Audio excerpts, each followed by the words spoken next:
Hello student, welcome to JE classes Meerut. My name is Govind Saini और आप सब लोग मेरे साथ पढ़ रहे हैं अप्लाइड थर्मोडायनेमिक, जो BTech fourth semester mechanical engineering students के लिए।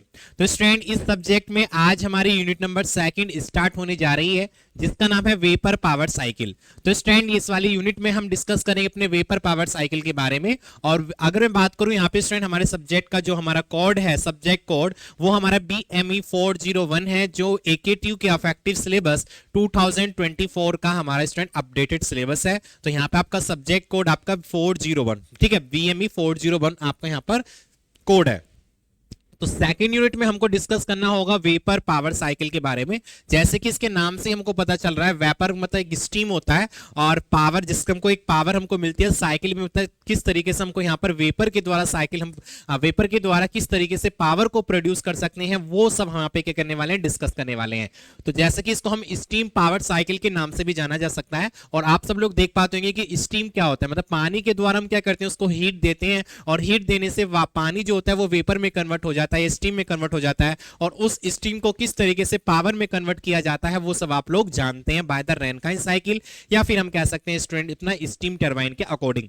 तो आप लोग जानते हैं कि टरबाइन होता क्या है, ठीक है, आपने पढ़ा होगा थर्ड सेमेस्टर में टरबाइंस के बारे में, जिसमें हमने स्टूडेंट डिस्कस किया था हाइड्रोलिक टरबाइंस के बारे में। तो जहां पे हाइड्रोलिक टरबाइंस का अगर मैं बात करूं, तो hydraulic turbines are those device which convert hydraulic energy into mechanical energy. तो वहां पे हाइड्रोलिक एनर्जी को मैकेनिकल एनर्जी में कन्वर्ट किया जाता था, जिसके अकॉर्डिंग डायनेमो को हम ऑपरेट करते थे, जिससे इलेक्ट्रिसिटी हमारी प्रोड्यूस होती थी। लेकिन यहाँ पे हम क्या करेंगे, हम स्टीम से अपनी टरबाइन की ब्लेड्स को रोटेट कराएंगे, जिसके अकॉर्डिंग हमको एक मैकेनिकल पावर मिलेगी और साथ के साथ वहां पे फिर हम इसके अकॉर्डिंग इलेक्ट्रिसिटी को प्रोड्यूस कर सकते हैं। तो स्टूडेंट, यहाँ पे अप्लाइड थर्मोडायनेमिक हम डिस्कस करेंगे किस तरीके से अपनी पावर को हम एक वर्क में कन्वर्ट कर सकते हैं, मतलब हीट को हमने किस में कन्वर्ट करना है, वर्क में कन्वर्ट करना है, और वर्क में कन्वर्ट करके किस तरीके से अपने एनर्जी को या पावर को प्रोड्यूस करना होगा, वो सब हम इस यूनिट में पढ़ने वाले हैं। तो बेसिकली हमारे ये जो यूनिट है वो हमारी सेकंड यूनिट, जिसका नाम है स्टूडेंट वेपर पावर साइकिल, या फिर हम इसमें कह सकते हैं कि स्टीम के द्वारा, ठीक है, by the steam how can we produce the power, ठीक है, हम स्टीम के द्वारा क्या करेंगे, अपनी पावर को प्रोड्यूस करेंगे। तो जैसे कि आप लोगों ने देखा होगा, अगर मैं बात करूंगा कि कहीं पे स्टीम पावर प्लांट हमारा लगा होता है, जिसके अकॉर्डिंग वहां पे बिजली पैदा होती है।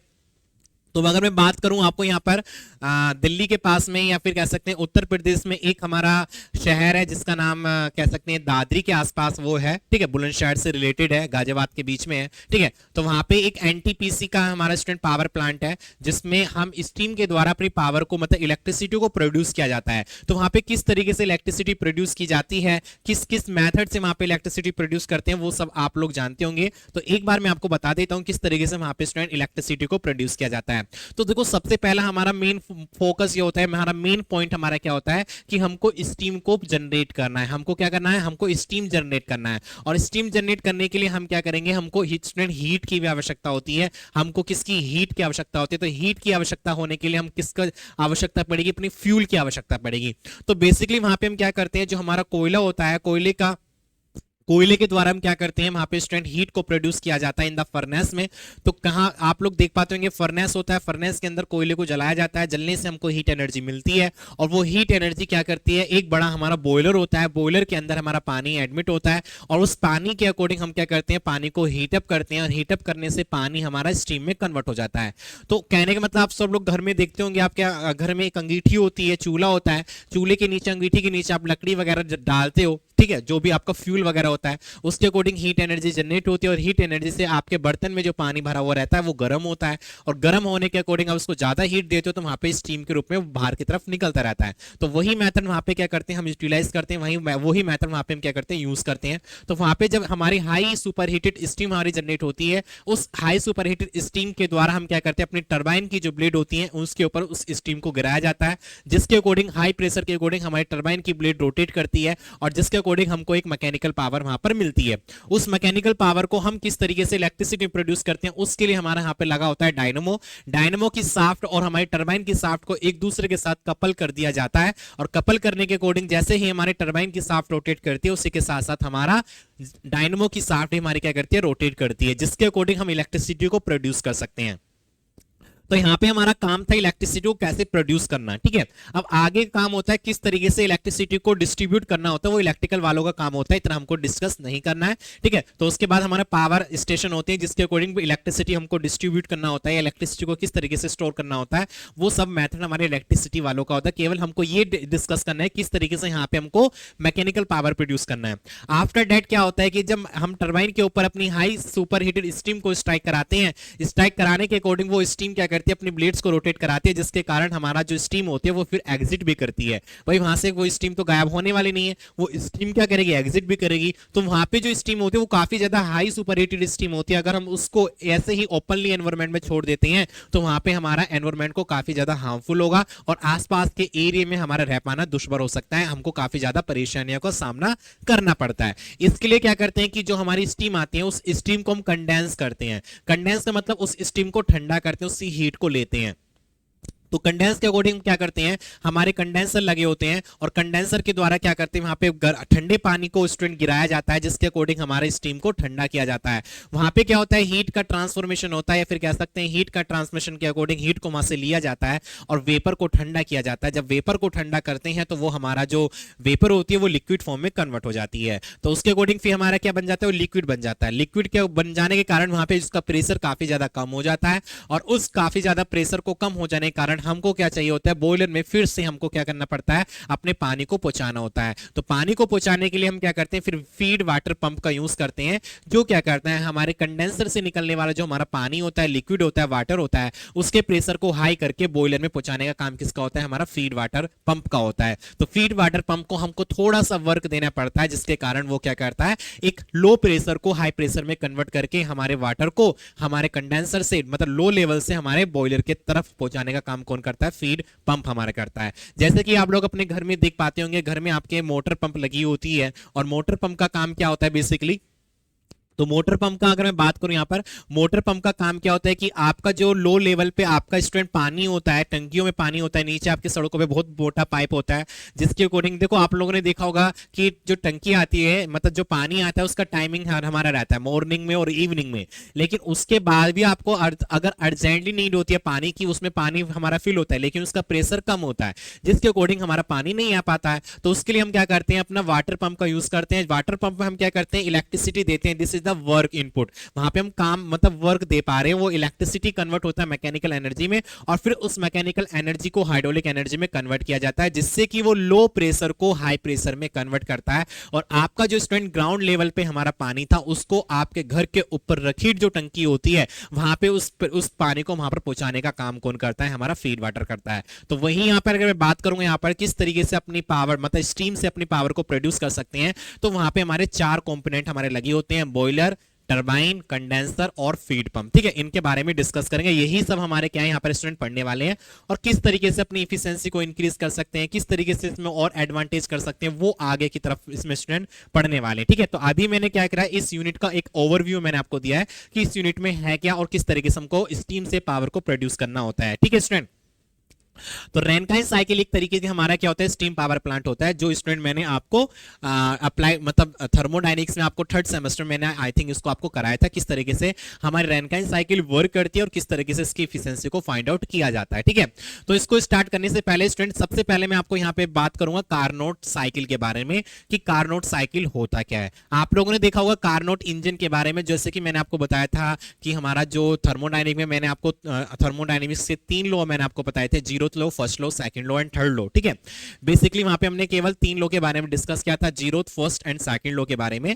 कार्नोट इंजन क्या होता है, कार्नोट इंजन एक हमारा थ्योरेटिकल हमारा इंजन होता है, जिसके अकॉर्डिंग वो क्या करता है, उसके अकॉर्डिंग हमने क्या एनालिसिस किया कि अगर मैं इंजन को 100% में हीट दे पा रहा हूं, वो क्या कर रहा है इंजन, उस 100% हीट को 100% वर्क में ट्रांसमिट कर रहा है, कि कोई भी हीट सराउंडिंग की तरफ ट्रांसमिट नहीं कर पा रहा है, ऐसा करना कार्नोट इंजन हमारा वर्क करता है। कार्नोट इंजन को इस तरीके से प्रैक्टिकली वर्क करना इंपॉसिबल है, वो एक क्या है हमारा थ्योरेटिकल है, केवल हमने एज्यूम किया है। एज्यूम किस तरीके से कर सकते हैं, अगर हम अपनी बॉडी को आइसोथर्मल एडियाबैटिक या फिर कह सकते हैं आइसेंट्रोपिक बॉडी बनाए, जिसके अकॉर्डिंग वो हीट का ट्रांसमिशन ना कर सके, और जितनी हीट हम उस इंजन को दे पा रहे हैं वो टोटल हीट हमारे वर्क में कन्वर्ट हो रहा है। तो यहाँ पे हमारा क्या होता है, वो कार्नोट इंजन या फिर हम कह सकते हैं जो वर्क करता है उस कार्नोट साइकिल पर वर्क करता है। कार्नोट साइकिल की जो इफिशियंसी होती है वो स्टूडेंट हमारी कितनी होती है, 100% होती है। और वहीं सबसे पहले हम यहाँ पे बात करेंगे कार्नोट साइकिल के बारे में कि कार्नोट साइकिल क्या होती है और किस तरीके से यहाँ पे इसकी इफिशियंसी को फाइंड आउट किया जाता है। ठीक है, तो पहले कार्नोट साइकिल के बारे में समझेंगे क्योंकि काफी ज्यादा सिंपलेस्ट मेथड होता है। उसके बाद रैनकाइन साइकिल के बारे में समझेंगे, उसके बाद जो भी हमारे स्टूडेंट साइकिल आने वाली है उन साइकिल के बारे में वन बाय वन उसको डिस्क्राइब करेंगे। ठीक है, सॉरी। तो चलते हैं अपनी क्लास की तरफ। ठीक है, तो सबसे पहले हम डिस्क्राइब करेंगे अपने कार्नोट सिस्टम के बारे में। ठीक है, कार्नोट साइकिल क्या होती है उसके बारे में यहाँ पे क्या करेंगे, क्लासिफाइड करेंगे।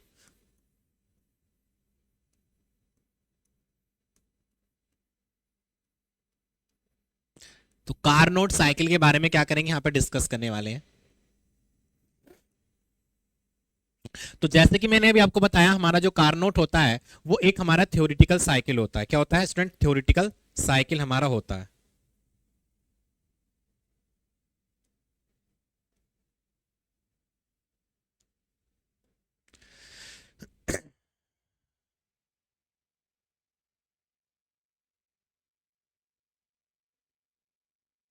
ठीक है, तो कार्नोट साइकिल के बारे में डिस्कस करेंगे। कार्नोट साइकिल हमारा क्या होता है, तो बेसिकली अगर मैं बात करूं यहां पर कार्नोट साइकिल के बारे में,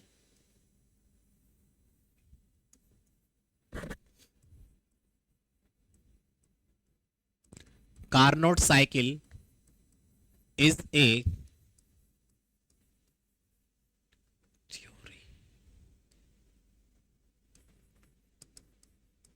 थ्योरेटिकल साइकिल। ठीक है, कार्नोट साइकिल हमारी क्या होती है स्टूडेंट, एक थ्योरेटिकल साइकिल होती है। ठीक है, Carnot cycle is a theoretical cycle which gives the which gives the 100% efficiency, which give the 100% efficiency। या इसमें और भी हम लिख सकते हैं कि Carnot cycle is defined as the ideal reverse close a Carnot cycle, a Carnot cycle is defined as an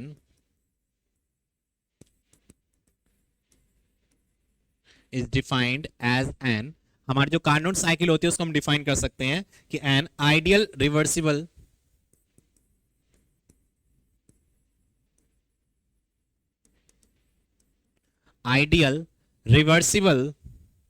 close thermodynamic cycle.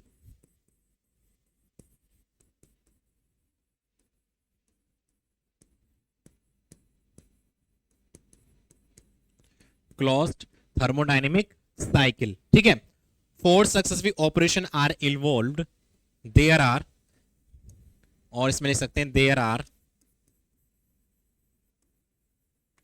For successive process. कौन कौन से प्रोसेस होते हैं इसमें, हमारे स्टूडेंट चार प्रोसेस होते हैं। उन चार प्रोसेस में दो हमारे आइसेंट्रोपिक प्रोसेस होते हैं, दो हमारे आइसोथर्मल प्रोसेस होते हैं। ठीक है, तो देखेंगे कौन कौन से प्रोसेस होते हैं स्टूडेंट। तो फर्स्ट इज द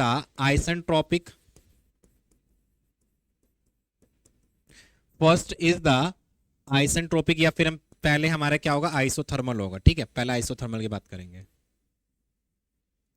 क्योंकि हम जो हीट ऐड करते हैं वो आइसोथर्मल पर करते हैं, हीट मतलब टेम्परेचर कांस्टेंट पर। तो there is the iso isothermal, sorry, तो isothermal, there is the isothermal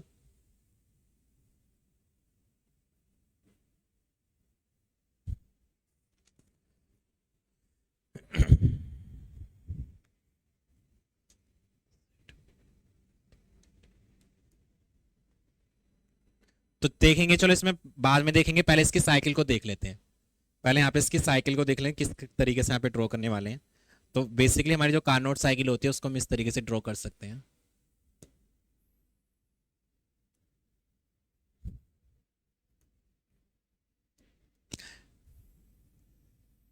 ये तो आप सब लोगों को पता है, ठीक है, ये तो आप सब लोगों को पता है, मैंने स्टूडेंट थर्मोडायनेमिक्स में आपको पढ़ाया था, ठीक है। This is the temperature and this is the entropy. ये हमारा क्या होता है, यहाँ पे एक क्रिटिकल पॉइंट होता है जिसको सी से डिफाइन कर सकते हैं, ठीक है।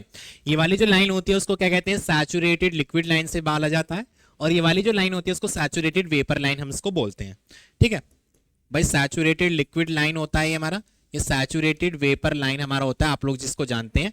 सैचुरेटेड लिक्विड लाइन क्या होता है, सैचुरेटेड वेपर लाइन क्या होता है, जैसे कि मैंने आपको बताया था कि अगर हम किसी भी सब्सटेंस को हीट देते हैं और हीट देने से मतलब एक मिनिमम अमाउंट ऑफ हीट देते हैं और वहां पे उसका टेम्परेचर कांस्टेंट होता है, और उस मिनिमम अमाउंट ऑफ हीट देने के कारण वो सब्सटेंस क्या करता है, अपनी स्टेट को चेंज कर लेता है, ठीक है। जैसे कि मैंने आपको बताया था कि मान लीजिए यहाँ पे मेरा कोई भी बर्फ है, ठीक है, जिसका टेम्परेचर 0 डिग्री सेल्सियस है, और इसको मैं थोड़ी सी हीट में दे पा रहा हूं, और हीट देने के कारण मेरे यहाँ पर क्या बन जा रहा है, पानी बन जा रहा है, लेकिन इसका टेम्परेचर कितना है इसका स्टूडेंट, 0 डिग्री सेल्सियस है। तो यहाँ पे हम इसको बोल सकते हैं कि ये वाला जो स्टेट होगा इसको सैचुरेटेड स्टेट हम बोलते हैं। क्या बोलते हैं, सैचुरेटेड स्टेट। इसको सैचुरेटेड सॉलिड स्टेट बोल देंगे, इसको सैचुरेटेड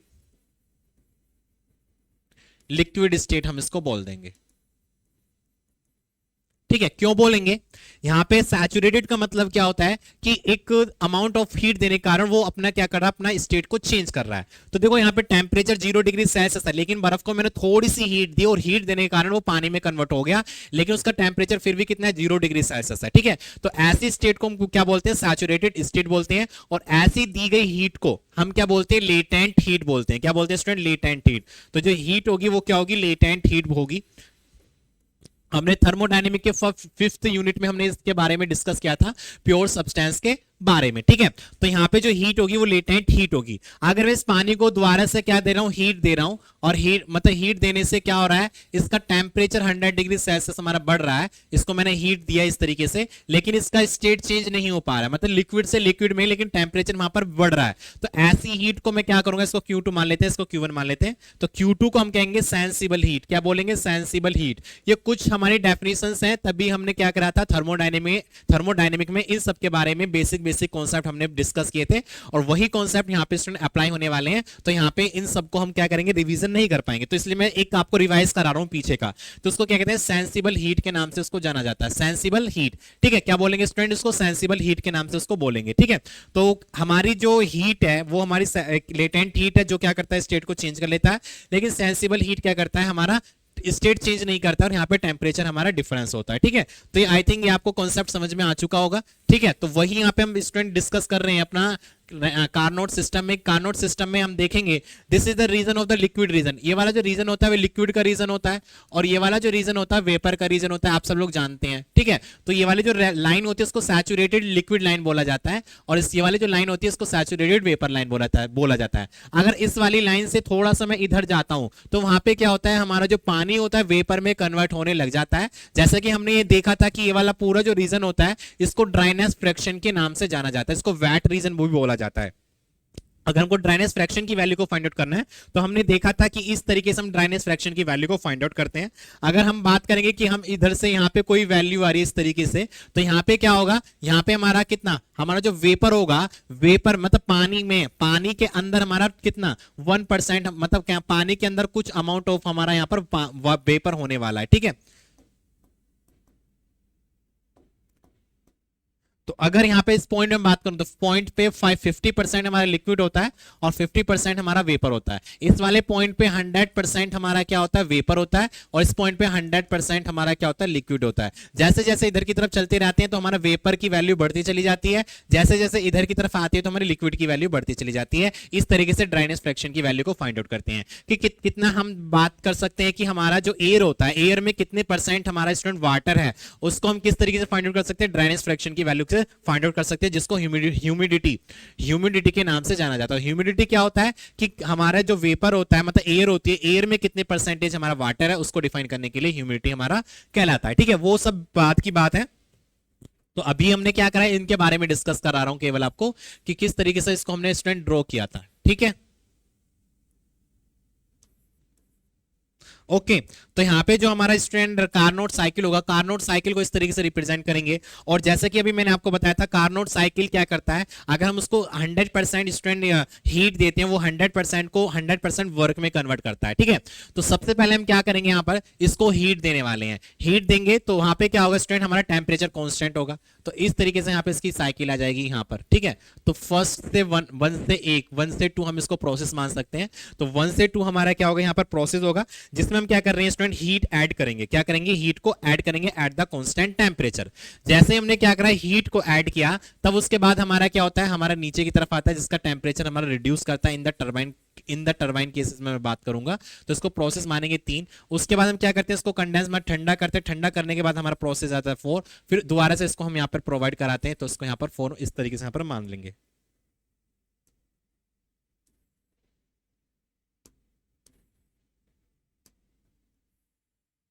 ठीक है, तो हमारा जो कार्नोट साइकिल होती है, वो कार्नोट साइकिल इस तरीके से हमारी वर्क करती है, जिसमें कि हमारे 4 प्रोसेस होते हैं। और वो चारों प्रोसेस हमारे कौन कौन से होंगे, तो इनको यहाँ पे स्टूडेंट मतलब ध्यान देंगे कौन कौन से प्रोसेस हमारे यहाँ पर होने वाले हैं। ठीक है,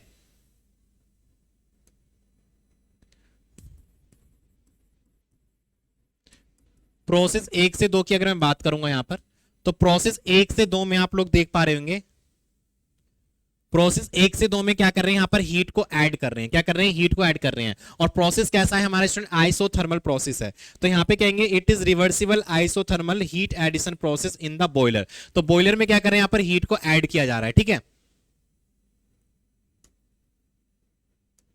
तो यहाँ पे बोलेंगे heat addition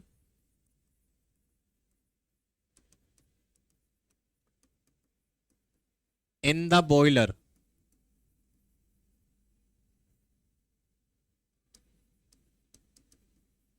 eight constant temperature. ठीक है, तो बॉयलर में क्या कर रहे हैं, हीट को ऐड कर रहे हैं। क्या कर रहे हैं, हीट को ऐड कर रहे हैं। पहले मैं आपको यहाँ पे एक डायग्राम बना देता हूँ। इस तरीके से हमारे यहाँ पर बॉयलर होता है, फिर हमारे यहाँ पर टरबाइन होती है, आप लोगों ने इसके बारे में पढ़ा होगा। उसके बाद हमारे यहाँ पर कंडेंसर होता है। ठीक है, उसके बाद हमारे यहाँ पर क्या होता है, वाटर पंप होता है, जिसके अकॉर्डिंग हम क्या करते हैं, यहाँ पर उसको ऊपर की तरफ प्रोवाइड कराते हैं। इस तरीके से हमारे बेसिकली साइकिल में आपको बता रहा हूँ। ठीक है, तो यहाँ पे हम क्या कर रहे हैं, हीट को ऐड कर रहे हैं। हीट इसमें ऐड हो रहा है, पानी हमारा गर्म हो रहा है। पानी गर्म हो रहा है, तो इसके अकॉर्डिंग फिर वो टरबाइन की तरफ जाता है। तो यहाँ पे इसको मान लेते हैं, इसको मान लेते हैं यहाँ पे, इसको 1 मान लेते हैं, इसको यहां पर 2 मान लेते हैं, इसको यहां पर 3 मान लेते हैं, और इसको यहां पर 4 मान लेते हैं। तो 1 से 2 हमारा क्या हो रहा है, हम इसमें हीट ऐड कर रहे हैं। मतलब बॉयलर में क्या कर रहे हैं, हीट को ऐड किया जा रहा है।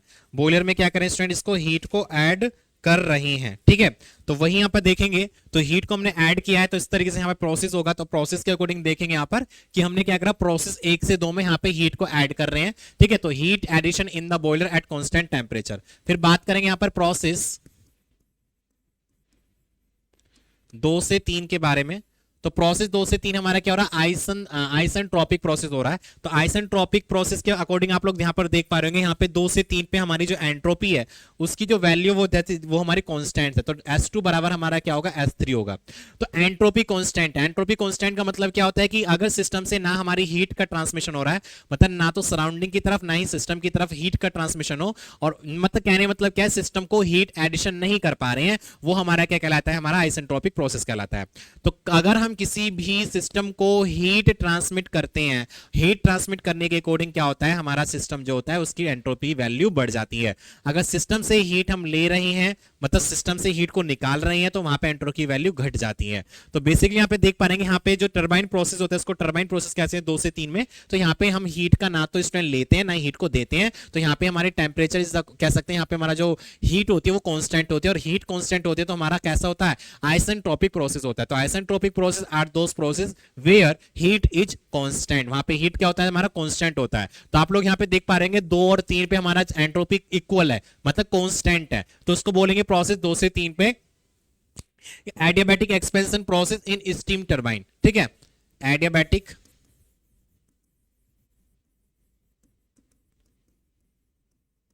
Process in the steam turbine,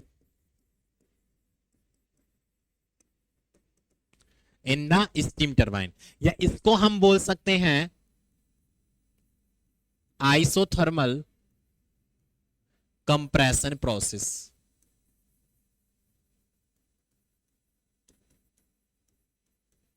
ठीक है, इसको बोल सकते हैं आइसेंट्रोपिक एक्सपेंशन प्रोसेस। ये भी प्रोसेस हम इसको बोल सकते हैं। आइसोथर्मल का मतलब जहां पे टेम्परेचर कांस्टेंट है, कंप्रेसर मतलब यहां पे बॉयलर को हम क्या कर रहे हैं स्टूडेंट, हीट दे रहे हैं, जिसके अकॉर्डिंग उसका प्रेशर इंक्रीज कर रहा है। क्या कर रहा है स्टूडेंट, उसका प्रेशर इंक्रीज कर रहा है। ठीक है, तो यहां पे इसको लिख सकते हैं,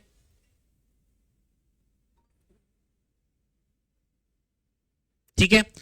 उसके बाद बात करेंगे यहां पर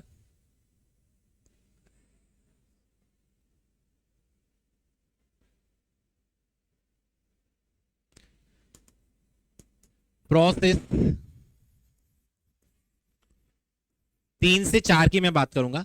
प्रोसेस 3 से 4 में क्या होता है, कंडेंसर प्रोसेस होता है, जिसमें कि क्या करते हैं, प्रेशर हमारा कम होता है और साथ के साथ वहां पे क्या करते हैं, टेम्परेचर को भी कम किया जाता है। ठीक है, तो यहाँ पे टेम्परेचर इज कांस्टेंट। 3 से 4 में हमारा क्या होता है, टेम्परेचर कांस्टेंट होता है, केवल यहाँ पे क्या होता है, प्रेशर रिड्यूस किया जाता है। क्या होता है, प्रेशर को कम किया जाता है। ठीक है, और यहाँ पे जैसे इसको ठंडा किया जाता है, मतलब हीट को बाहर की तरफ एग्जिट किया जाता है, इसमें हीट अंदर दी जाती है, यहाँ से हीट को बाहर किया जाता है, तो वहां पे एंट्रोपी चेंज हो रही है। तो यहाँ पे 3 थी, यहाँ पे 4, तो एंट्रोपी की वैल्यू कम हो रही है। ठीक है, eight the constant temperature, eight the constant temperature. तो इसको आइसोथर्मल क्या बोलेंगे, आइसोथर्मल एक्सपेंशन प्रोसेस को बोला जाता है। क्या बोला जाता है, आइसोथर्मल एक्सपेंशन प्रोसेस। ठीक है स्टूडेंट, तो प्रोसेस 3 से 4 में हम लिख सकते हैं कि प्रोसेस 3 से 4 हमारा क्या होगा, it is reversible isothermal heat rejection process. तो isothermal heat rejection process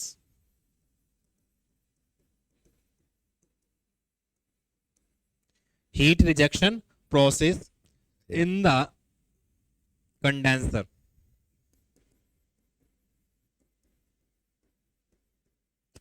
in the condenser।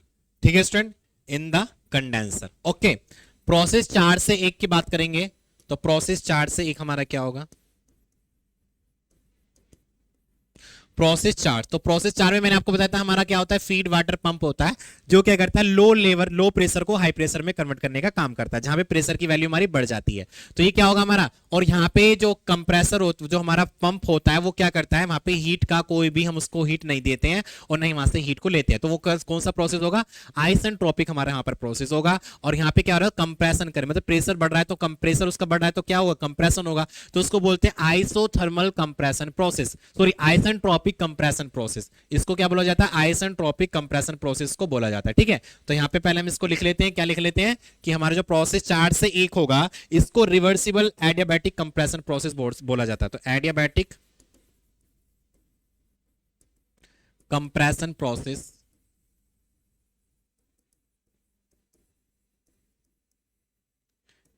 In the feed water pump,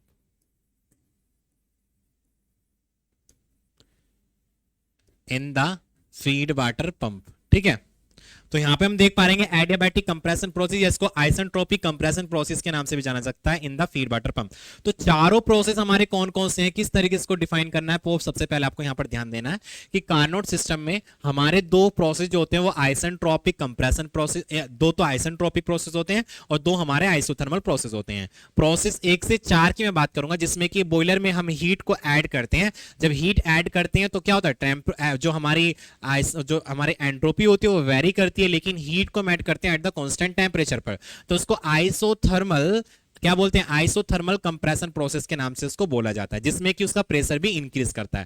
भाई मान लीजिए हमने एक बर्तन में पानी लिया और पानी पहले ठंडा था, मैंने उसको हीट दिया और हीट देने से क्या होगा, पानी गर्म होगा, और पानी गर्म होगा क्या होगा, उसके अंदर प्रेशर बढ़ेगा। आप लोगों ने देखा होगा प्रेशर कुकर क्या होता है, उसके अंदर खाना कैसे पकता है, प्रेशर के कारण बनता है, क्योंकि वहां पे प्रेशर की वैल्यू इंक्रीज कर जाती है। तो वहां पे क्या होता है, प्रेशर की वैल्यू इंक्रीज करे, तो बॉयलर में पानी को बंद बॉयलर होता है, एक बंद हमारा वैसल होता है, जिसमें पानी को गर्म कर दिया जाता है।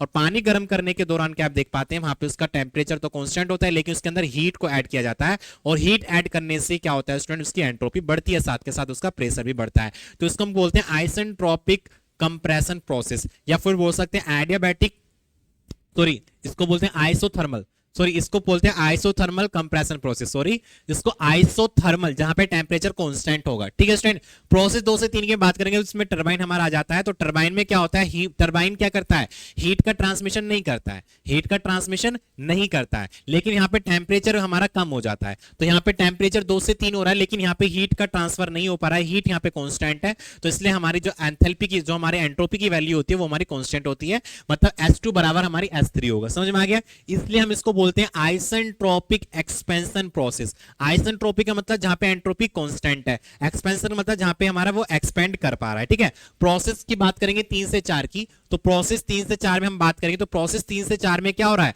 हम क्या कर रहे हैं वहां पे स्टूडेंट, उसको पानी को ठंडा कर रहे हैं, हमारे जो वेपर है वेपर को ठंडा कर रहे हैं, और वेपर जब ठंडा हो रहा है तो वहां पे क्या हो रहा है, हीट बाहर की तरफ रिजेक्ट कर रही है, तो वहां पे एंट्रोपी क्या करेगी, वेरी करने वाली है। तो एंट्रोपी की वैल्यू यहाँ पे 3 थी, यहाँ पे 4 होगी, तो यहाँ पे ज्यादा है, यहाँ पे कम है। ठीक है, एट द कांस्टेंट टेम्परेचर, तो अगर हम कहीं भी हीट को रिमूव कर रहे हैं तो कांस्टेंट टेम्परेचर पर करते हैं, हीट को ऐड करें तो भी कांस्टेंट टेम्परेचर पर हम पे उसको करते हैं। तो ये जो प्रोसेस हमारा होगा वो आइसोथर्मल एक्सपेंशन प्रोसेस होगा, क्योंकि यहाँ पे प्रेशर को भी कम कर दिया जा रहा है। प्रेशर कम हो रहा है तो एक्सपेंशन होता है, प्रेशर बढ़ रहा है तो उसको कंप्रेसर बोला जाता है। और किसको बोलेंगे, इसको आइसोथर्मल एक्सपेंशन प्रोसेस इसको बोल सकते हैं। ठीक है, आइसोथर्मल एक्सपेंशन प्रोसेस को बोल सकते हैं। तो यहां पे इसको मैं लिख सकता हूं, इस वाले प्रोसेस को बोल सकते हैं isothermal expansion, isothermal expansion process. ठीक है, प्रोसेस 4 से 1 की बात करेंगे, तो प्रोसेस 4 से 1 में हमारा क्या आता है, फीड वाटर पंप आता है। और फीड वाटर पंप का हम यूज करते हैं कि वो एक लो प्रेशर को हाई प्रेशर में कन्वर्ट करे, तो कंप्रेशन आ गया, प्रेशर इंक्रीज करा है तो कंप्रेशन आ गया। दूसरा हमारा जो पंप होता है वो क्या करता है, ना तो हम इसको हीट देते हैं ना ही वो हीट हमसे लेता है, वहां पे जो होता है हीट वो हमारी कांस्टेंट रहती है। तो आप लोग यहाँ पे देख पा रहे होंगे, तो S1 की जो वैल्यू होगी वो S4 के बराबर होगी। इसको हम क्या बोलेंगे, आइसेंट्रोपिक, जहां पे एंट्रोपी कांस्टेंट है तो आइसेंट्रोपिक कंप्रेशन प्रोसेस, इसको आइसेंट्रोपिक कंप्रेशन प्रोसेस के नाम से भी जाना जाता है। एडियाबैटिक या आइसेंट्रोपिक इसको बोल सकते हैं। समझ में आ गया? तो ये 4 प्रोसेस है जिसको आपको समझनी है, और यही प्रोसेस आगे आने वाले जो भी हमारे साइकिल होंगे उनमें यूज होने वाले हैं। किस तरीके से देखते हैं वहां पे स्टूडेंट, इसके अकॉर्डिंग आपको बात करना है। तो कार्नोट साइकिल के बारे में आपको सबसे पहले नॉलेज होनी चाहिए, किस तरीके से हमारी कार्नोट साइकिल वर्क करती है। उसी के बाद क्या करेंगे, आगे साइकिल के बारे में डिस्कस करेंगे। ठीक है, तो अगर मैं यहाँ पे, हमको पॉइंट कुछ ध्यान देने वाली बात है, अगर यहाँ पे मैं देखूंगा इसकी इफिशिएंसी को किस तरीके से स्टूडेंट यहाँ पर फाइंड आउट करेंगे, तो सबसे पहले बात करेंगे हीट एडिशन की, हीट हमने कहां पर कौन से प्रोसेस में हमने हीट ऐड किया है। तो बात करेंगे हीट एडिशन।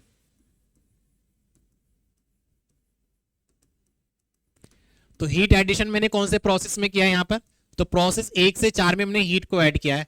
तो हीट एडिशन प्रोसेस 1 से 4 की बात करेंगे, या क्या इसमें इस तरह से लिखना, प्रोसेस 1 से 4, प्रोसेस 1 से 4 क्या हो जाएगा, हीट एडिशन। ठीक है, तो हीट हमने ऐड किया है तो हम इसको मान लेते हैं हीट ऐड। तो Q1 मैंने इसको मान लिया। ठीक है, Q1 बराबर हमारा कितना हो जाएगा, कितना हो जाएगा, तो यहाँ पे एंथैल्पी के टर्म में हम इसकी बात करेंगे। तो हायर टेम्परेचर किसका होगा, 2 का होगा, लोअर टेम्परेचर 1 का होगा। बेसिकली अगर हम हीट को ऐड करते हैं तो हीट ऐड करने उसका टेम्परेचर भी थोड़ा सा हमारा वेरी करता है, मतलब यहाँ पे कांस्टेंट टेम्परेचर है, कांस्टेंट टेम्परेचर और हीट को ऐड कर रही है, लेकिन जब किसी भी सिस्टम में हीट को देते हैं तो उसका टेम्परेचर थोड़ा बढ़ जाता है। तो हायर टेम्परेचर कितना होगा, 2 होगा, लोअर टेम्परेचर हमारा 1 होगा, तो H2 माइनस H1 हमारा हो जाएगा, ये कितना हो जाएगा, H2 माइनस के H1। ठीक है, बात करेंगे यहां पर प्रोसेस 1 से 4, 1 से 2 था, सॉरी ये प्रोसेस 1 से 2, प्रोसेस 2 से 3 की बात करेंगे। तो प्रोसेस 2 से 3 में क्या हो रहा है, टरबाइन वर्क हो रहा है। क्या हो रहा है स्टूडेंट, हमारा टरबाइन वर्क, टरबाइन वर्क हो रहा है। अब टरबाइन वर्क देखेंगे तो WT बराबर हमारा कितना हो जाएगा, WT हमारा कितना होगा, टरबाइन वर्क, टरबाइन वर्क हमारे यहां से यहां पे आ रहा है, तो हायर टेम्परेचर होगा 2 और लोअर टेम्परेचर होगा 3, तो क्या होगा, H2 माइनस H3 हमारे यहां पर होने वाला है। क्या हो जाएगा, H2 माइनस के H3। ठीक है, प्रोसेस 3 से 4 में देखेंगे, प्रोसेस 3 से 4, प्रोसेस 3 से 4 में क्या है हमारा स्टूडेंट, हमारा हीट रिजेक्शन है। कंडेंसर क्या करता है, हीट को रिजेक्ट करता है, और हीट रिजेक्ट हम यहाँ पे मान लेते हैं Q2 मान लेते हैं। Q2 बराबर हमारा कितना होगा, ध्यान देंगे यहाँ पर, तो 3 से 4 मतलब टेम्परेचर जो बेसिकली हमारे यहाँ पर ज्यादा होगा, क्यों कि यहाँ पे गर्म था और यहाँ पे ठंडा कर रहे हैं, हीट जा रही, तो यहाँ पे ठंडा हो जाएगा, तो H3 माइनस के H4 हो जाएगा। क्या हो जाएगा? H3 माइनस के H4, H3 माइनस के H4 हो जाएगा। ठीक है, उसके बाद देखेंगे प्रोसेस 4 से 1 में। तो प्रोसेस 4 से 1 हमारा क्या हो रहा है? वहां पर हमारा पंप वर्क हो रहा है। क्या हो रहा है? पंप का वर्क हो रहा है। पंप वर्क किस तरीके से काम करेगा देखेंगे, तो WP हम देखेंगे, तो WP देखेंगे यहाँ पर student pump work. Pump work में हायर टेम्परेचर क्या होगा भाई? H1 होगा, मतलब ये वाला होगा, ये लोअर होगा, तो H1 माइनस H4 हो जाएगा। ये क्या हो जाएगा? H1 माइनस के H4, H1 माइनस के H4, H1 माइनस के H4 हमारा ही हो जाएगा। ठीक है, तो हमने यहाँ पे क्या देखा? हमने प्रोसेस 1 से 2 में हमने हीट को एडिशन किया, तो वहां पे हमारा हीट एडिशन है H2 माइनस H1। प्रोसेस 2 से 3 में टरबाइन वर्क हमारा हुआ, तो वहां पे हमारा टरबाइन वर्क निकल गया H2 माइनस H3। प्रोसेस 3 से 4 में हमारा हीट का रिजेक्ट हुआ, तो H3 माइनस H4 होगा। प्रोसेस 4 में हमारा क्या होगा? मतलब फीड पंप होगा, और फीड पंप जो वर्क दिया है हमने वो होगा H1 माइनस के H4। और यहाँ पे हमेशा ध्यान रखना है जो H1 H2 है वहां पे हाईयर टेम्परेचर को आपको लेकर चलना है। किसको लेकर चलना है? हाईयर टेम्परेचर को वहां पर आपको लेकर चलना है। ठीक है स्टूडेंट, अब बात करें यहाँ पे स्टूडेंट किसके बारे में? नेट वर्क डन के बारे में। किसके बारे में? नेट वर्क डन के बारे में बात करेंगे। तो नेट वर्क डन हमारा क्या होगा? ध्यान देंगे यहाँ पे स्टूडेंट,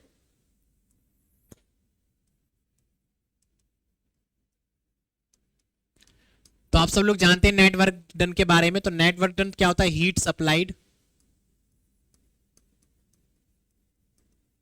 माइनस के हीट रिजेक्टेड। ठीक है, हीट सप्लाइड माइनस के हीट रिजेक्टेड। आप पीछे पढ़ के आए होंगे। तो हीट सप्लाइड हमारा क्या है? था Q1, और हीट रिजेक्टेड क्या था हमारा? Q2। Q1 की वैल्यू कितनी है? H2 माइनस के H1 है, और Q2 की वैल्यू हमारी कितनी है? H3 माइनस के H4 है। ठीक है, ये तो हमारा हो गया किसका? नेट वर्क डन निकल के आ गया। अब इफिशियंसी की बात करें तो इफिशियंसी क्या होती है? Output upon input, output upon input. तो आउटपुट हमको क्या मिल रहा है? वर्क डन मिल रहा है। आउटपुट हमको क्या मिलेगा? Net work done.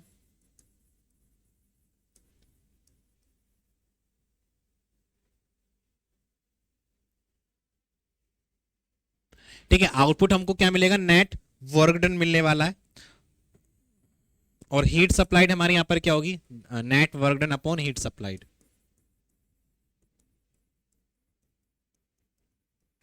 देखो ये तो हमारा जो वर्क डन था बेसिकली हमारा ये निकल के आया था, हमारा टरबाइन वर्क हमारा निकल कर आया है। ठीक है, या हमको नेट वर्क डन निकालना होगा ना, वो किस तरीके से भी निकाल सकते हैं स्टूडेंट यहां पर।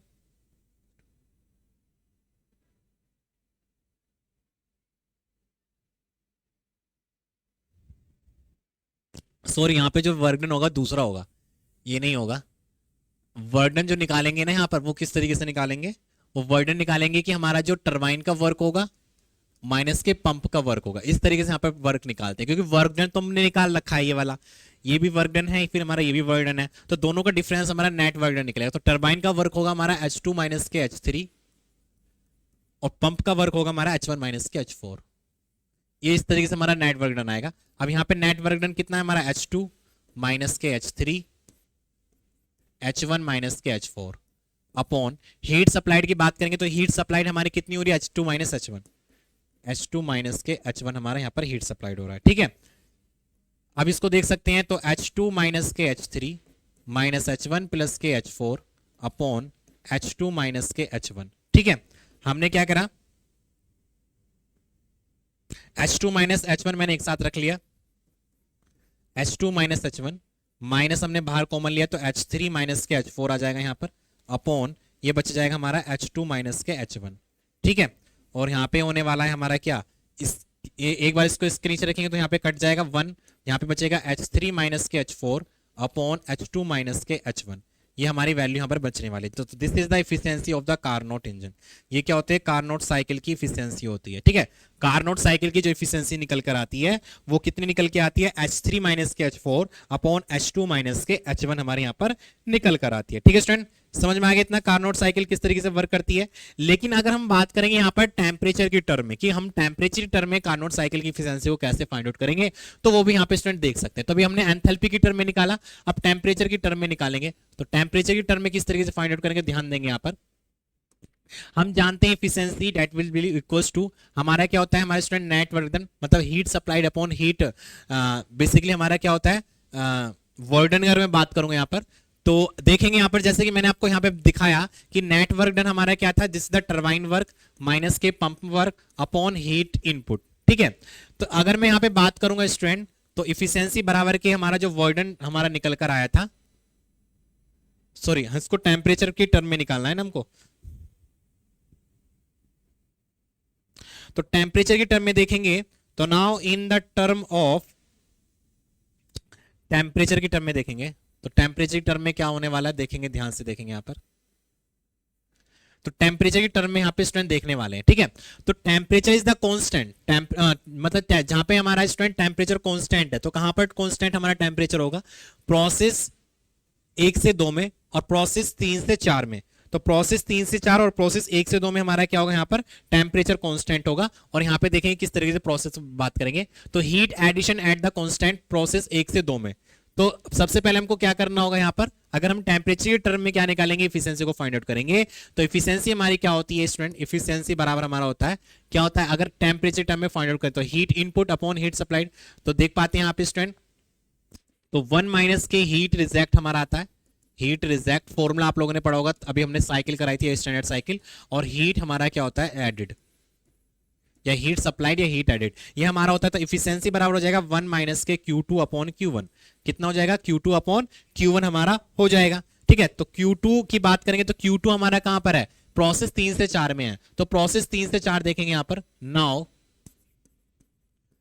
प्रोसेस 3 से 4 की बात करेंगे, तो प्रोसेस 3 से 4 में हम क्या करें, हीट को रिजेक्ट कर रहे हैं। तो Q2 बराबर हमारा यहाँ पर कितना हो जाएगा, तो Q2 बराबर हमारे यहाँ पर होगा, ध्यान देंगे तो यहाँ पे Q2 प्रोसेस 3 से 4 में देखेंगे तो टेम्परेचर इज द कांस्टेंट है, टेम्परेचर कांस्टेंट है, लेकिन हमारी जो एंट्रोपी है वो वेरी करी, यहाँ पे S3 यहाँ पे S4 है, तो ज्यादा एंट्रोपी कौन सी होगी, S3 होगी, फिर हमारा कम कितना होगा, S4 होगा। तो S3 माइनस के S4 होगा, टेम्परेचर या तो T3 मान लो या T4 मान लो, आपकी मर्जी है। तो बेसिकली जो हायर टेम्परेचर होता है वो T3 लेकर चलते हैं। ठीक है, तो यहाँ पे क्या होगा स्टूडेंट, हमारे जो Q होगा Q2 होगा वो कितना हो जाएगा T3, और ये हो जाएगा हमारा S3 माइनस के S4, ये यहां पर इस तरीके से यहां पर निकलने वाला है। ध्यान देना, दोबारा मैं बता रहा हूं, प्रोसेस 3 से 4 में हीट का रिजेक्ट हो रहा है और 3 से 4 में हमारा टेम्परेचर कांस्टेंट होता है, तो यहां पे T3 बराबर हमारा T4 होगा। लेकिन यहां पे क्या करेंगे, T3 की वैल्यू को रखेंगे, क्योंकि T3 हमारा मैक्सिमम टेम्परेचर होगा, जैसे जैसे यहां पे हीट जा रहा है तो ये ठंडा हो जाएगा यहां पर। ठीक है, तो T3 is the maximum temperature, फिर S3 हमारा मैक्सिमम होगा, फिर लोअर हमारा S4 होगा। तो लोअर में से मतलब कम को घटाते हैं, ज्यादा में से कम को ही तो घटाते हैं, तो वही होगा S3 माइनस के S4। तो यहां पे लिख सकते हैं Q2 बराबर क्या होगा, T3 S3 माइनस के S4। समझ में आ गया इतना। अब हम बात करेंगे यहां पर प्रोसेस, नाउ प्रोसेस 1 से 2 में देखेंगे, जहां पे हम हीट को ऐड कर रहे हैं, तो हीट ऐड कर रहे हैं तो कितना प्रोसेस होगा, वो Q1 होगा।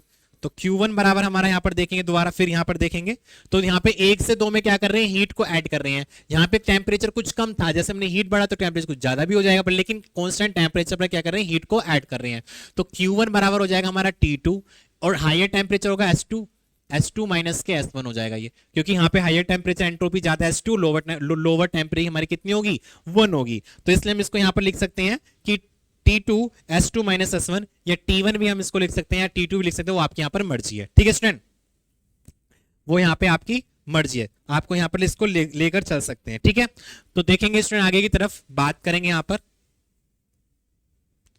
तो यहाँ पे हमारा आ जाएगा T2, ये हो जाएगा S2 माइनस के S1, कितना आ जाएगा T2 S2 माइनस के S1, क्योंकि T2 बराबर हमारा क्या है, T1 भी है, T2 बराबर क्या है, T1 भी है, और T3 बराबर हमारा क्या है, T4 भी है, कुछ भी आप इसको लिख सकते हो। बेसिकली हम इसको लेके चलेंगे यहाँ पर।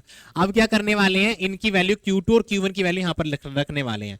तो इफिशियंसी बराबर हमारा हो जाएगा 1 माइनस Q2 की वैल्यू हमारी कितनी हो जाएगी, T3 S3 माइनस के S4 अपॉन T2, ये हो जाएगा S2 माइनस के S1।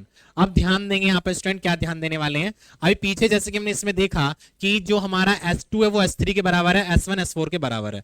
ठीक है, तो हम देख लेंगे यहाँ पर S1 जो होगा वो S4 के बराबर है, S2 जो है वो S3 के बराबर है। ठीक है, तो हो जाएगा 1 माइनस T3 S3 माइनस के S4 अपॉन T2, S2 किसके बराबर है, S3 के बराबर है, माइनस S1 किसके बराबर है, S4 के बराबर है।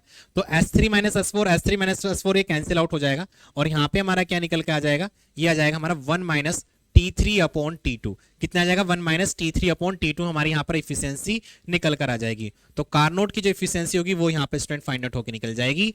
या इसकी इफिशियंसी को इस तरीके से भी लिख सकते हैं, इफिशियंसी बराबर 1 माइनस T3 किसके बराबर है, T4 के बराबर है, और T2 किसके बराबर है, T1 के बराबर है। इस तरीके से भी लिख सकते हैं। या फिर हम इसको लिख सकते हैं क्या, efficiency 1 minus T3 upon T1 भी इसको लिख सकते हैं। तो कोई भी यहाँ पे स्टूडेंट लिख सकते हैं, क्योंकि टेम्परेचर वहां पर क्या होगा, कांस्टेंट होगा।